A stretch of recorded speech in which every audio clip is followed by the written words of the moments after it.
मुतमिन हूँ। मेरा बेटा राह करबला में गया है और शहजादा अली अकबर अलैहिस्सलाम पे कुर्बान हुआ है। लब्बैक या हुसैन, और लब्बैक या हुसैन, लब्बैक या हुसैन, लब्बैक या हुसैन। थोड़ा सा पैगाम दूंगा कि मेरा ये जवान बेटा, मुझे कोई अफसोस नहीं है इस बात का कि मेरा बेटा चला गया है, लेकिन मैं दहशत गर्दों को ये पैगाम दूंगा कि जो नमाज में मुसलमान नमाज जब पढ़ रहे होते हैं और सजदे की हालत में होते हैं, तो वो कौन से मुसलमान हैं जो इनको ब्लास्ट करते हैं और मारते हैं? लेकिन ये कैसे मुसलमान हैं? ये मुसलमान नहीं है।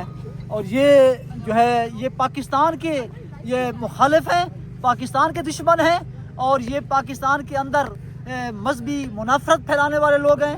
हम इनकी पुरजोर मजम्मत करते हैं और हुकूमत वक्त से ये मुतालबा करते हैं कि इनको फिलफौर ऐसे दहशत गर्दों को जो दंदनाते फिर रहे हैं, इस्लामाबाद में दंदनाते फिर रहे हैं और शिया काफिर के नारे लगा रहे हैं, हम पुरजोर इस चीज़ की मजम्मत करते हैं कि फिलफौर ऐसे दहशत गर्दों को जो खुले आम इस्लामाबाद की सरजमीन में शिया काफिर के नारे लगाते हैं।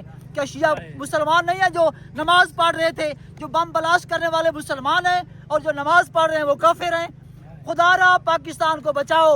और ये दहशतगर्द जो इस वक्त बिल्कुल पाकिस्तान के अंदर हुकूमत को पता है कि दहशतगर्द कौन है, इनके ऊपर कड़ी गिरफ्त जो है वो। मेरा नाम मोहम्मद अमीन हैदरी है। मोहम्मद अमीन हैदरी जी। बेटी